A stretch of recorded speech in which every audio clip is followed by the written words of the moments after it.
नमस्कार साथियों, मैं कृष्णा राष्ट्रवादी। यहाँ पर शहादत दिवस पर जो फूलन देवी जी का है, वहाँ पर प्रोफेसर लक्ष्मण यादव जी आए हैं।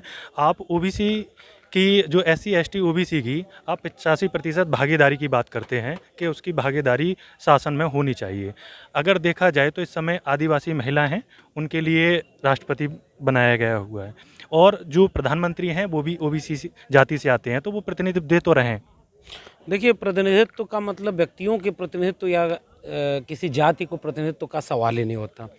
प्रतिनिधित्व का सवाल, जो सामाजिक न्याय का सवाल है, वह सवाल मूलतः एक साझा सामुदायिक हित को लेकर के है। इसका अर्थ ये है कि मान लीजिए हम ओबीसी समाज की बात करते हैं, आदिवासी समाज की बात करते हैं।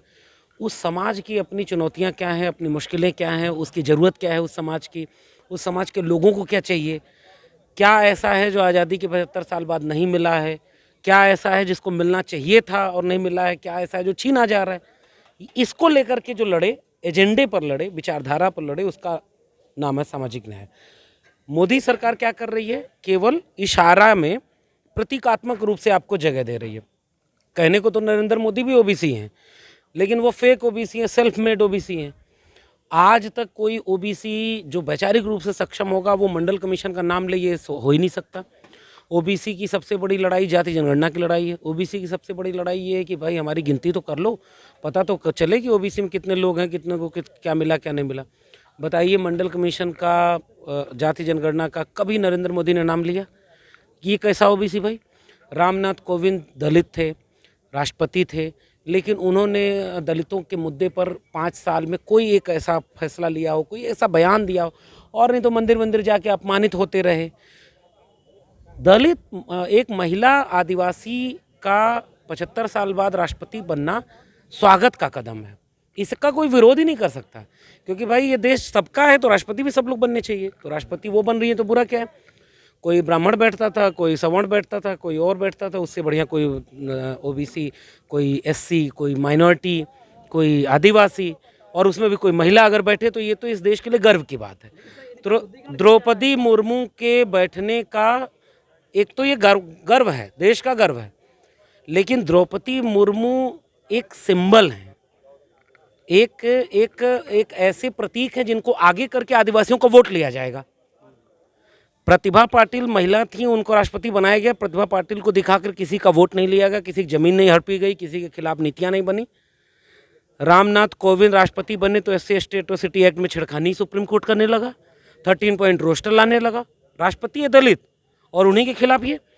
द्रौपदी मुर्मू को आगे करके कहीं नरेंद्र मोदी आदिवासियों की जल जंगल जमीन और तेजी से न हड़प ले, सारा अंबानी और अडानी के हाथों बेच दे, और आदिवासी कल को लड़ने के लिए सवाल उठाए तो कहे कि हमने पहली महिला आदिवासी राष्ट्रपति बनाया, आप हमारे ऊपर सवाल कर रहे हैं।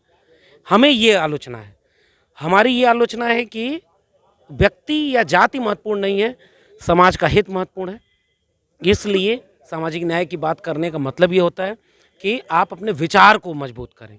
कोई दलित, कोई पिछड़ा, मैं यादव हूँ, कल को कोई यादव बन जाए आरएसएस का प्रमुख, जैसे मोहन भागवत की जगह कोई मोहन यादव हो जाए, तो क्या मैं कहूँगा कि अब यादवों को संघ ज्वाइन कर लेना चाहिए क्योंकि यादव हो गया है?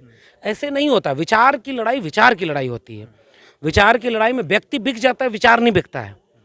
व्यक्तियों का सौदा होता है, व्यक्तियों की बोली लगती है, व्यक्तियों को खुश किया जाता है, व्यक्तियों को चुप कराया जाता है। विचार को न तो आप खामोश कर सकते हैं, न तो आप विचार को खरीद सकते हैं। विचार व्यक्तियों के मोहताज नहीं होते, व्यक्ति विचार का मोहताज होता है। इसलिए नरेंद्र मोदी या आरएसएस जो खतरा है इस देश के लिए, सबसे बड़ा खतरा आरएसएस ये है कि वो सवर्ण राष्ट्र बनाना चाहता है, हिंदू राष्ट्र बनाना चाहता है, संघ के सपनों का अखंड भारत बनाना चाहता है, लेकिन आगे मोहरा बना रहा है दलित पिछड़ा आदिवासियों को, ताकि कांवड़ धोएं, ताकि मस्जिद के सामने हमला करना हो तो वो लोग जाएं, और इस देश में अब पैसा कमाना हो, डीएमएसपी बनना हो, डॉक्टर इंजीनियर बनना हो, तो वो आज भी 90% सवर्ण लोग ही उस पर कब्जा किए हुए। जैसे अशोक स्तंभ में जो 4 शेर हुआ करते थे वो काफ़ी गंभीर हुआ करते थे, इस बार जो शेर हैं वो दहाड़ मार रहे हैं और सभी लोगों ने इसका स्वागत किया है। ये तो बहुत छोटी सी बात है कि उन्होंने एक प्रतीक को बदला है। प्रधानमंत्री की कुर्सी पर ही बहुत 100 में लोग बैठा करते थे, अब तो ऐसा शेर बैठा दिया है 56 इंच का, जिसको खुराक ऐसी चाहिए कि पेट्रोल 100 रुपया कर दिया, डीजल 100 रुपया कर दिया। LPG गैस 1100 कर दिया, शेर पाला है, सरसों तेल 200 रुपया किलो। यहाँ के लोगों से पूछा ना, देखा सबका हालत खराब है। लेकिन क्यों? प्याज पर सरकार गिर जाती थी इस देश में, प्याज पर सरकार गिरी है, वाजपेयी सरकार। और आज क्या ऐसा है जो नहीं बिका है? क्या ऐसा है जो नहीं, जिसका दाम बढ़ गया है? कौन सी ऐसी चीज़ है जो जिसमें खुश है इस देश का आम जनता? फिर भी लोग सरकार का पक्ष ले रहे हैं। मोदी जी कर रहे हैं तो कुछ अच्छा ही कर रहे होंगे। तो इसलिए क्योंकि अब सरकार नहीं बची, वैसे ही प्रतीक नहीं बचे। अब तो ये है कि हिंसा करके सिखाया जा रहा है ना लोगों को। जाओ तुम त्रिशूल तलवार लेकर के मुसलमानों को माँ बहन की गाली दो मस्जिद के सामने, हम तुमको जेल में नहीं डालेंगे, हम तुम्हारे पर कोई कार्रवाई नहीं करेंगे। लेकिन अगर एक मुसलमानों की तरफ से कोई पत्थर आ गया गुस्से में, क्योंकि जहालत तो दोनों तरफ है भाई, देखो धर्म और के नाम पर जो जहालत है वो हर तरफ है। इंसान परेशान इधर भी है उधर भी, इंसान में हैवान इधर भी है इधर भी। तो इसलिए जो सबसे बड़ा खतरा ये है कि जो मुश्किल है वो मुश्किल ये है कि इंसान को खूंखार बनाया जा रहा है।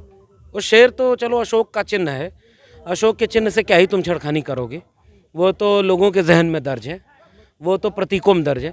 लेकिन जो इंसानों का खून और लहू वाला लहूलुहान दांत निकाल दिया गया है ना, पता नहीं कितनी पीढ़ियां लील जाएंगी ये खून पीते पीते। जो कांवड़ यात्रा पर इस समय जा रहे हैं उन पर फूलों की वर्षा की जा रही है, आप कह रहे हैं सम्मान नहीं मिल रहा है? बहुत सम्मान मिल रहा है ना। सारे जो भाजपा के नेता हैं, सारे भाजपा के नेता अपने अपने बेटों को फोटो डालें कि कहाँ कहाँ कांवड़ में उनके बेटे गए।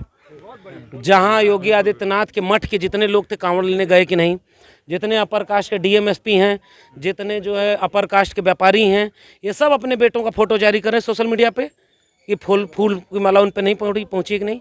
अरे सब मिल के आपके बच्चों को यही समझा रहे हैं कि धर्म खतरे में है, और आप इसलिए क्योंकि शिक्षा आपकी खतरे में, ये न सोचें, रोजगार आपका खतरे में, ये न सोचें। ये नेता अपने बच्चों को विदेश में पढ़ने भेज रहे हैं भाई, और यहाँ का स्कूल बेच दिया, बर्बाद कर दिया। इसको सोचने वाले कांवड़ नहीं ढोएंगे।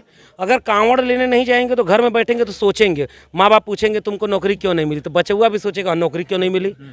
तो कांवड़ में बिजी रहेगा, महाभारत रामायण देखेगा, अखंड रामायण का पाठ कराएगा तो बिजी रहेगा तो उसको असली सवाल पे नहीं आएगा। और पैसा ऊपर से तो आता ही है, सरकार पैसा दे रही है। कांवड़ लेने जाओ, फूल बरसाओ और सरस्वती पूजा करो, पैसा मिलेगा, चंदा मिलेगा।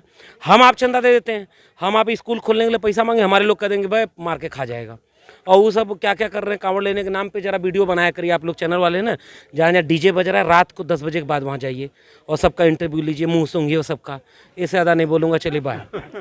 ये थे हमारे साथ में प्रोफेसर लक्ष्मण यादव जी, जिन्होंने कई विचारों पर अपने विचार रखे और उन्होंने बताया कि किस तरीके से जो SC ST OBC समाज है उसको किस तरीके से बरगलाया जा रहा है, उसको किस तरफ मोड़ा जा रहा है और उससे किस तरीके से जो राजनीतिक फ़ायदा है वो लिया जा रहा है। ये हमारे साथ में प्रोफेसर लक्ष्मण यादव जी जो दिल्ली यूनिवर्सिटी में पढ़ाते हैं। मैं कृष्णा राष्ट्रवादी इस समय अयोध्या से आपके साथ जुड़ा हुआ हूँ। कैमरामैन अमित के साथ में आपसे जुड़ा रहूँगा। जय हिंद।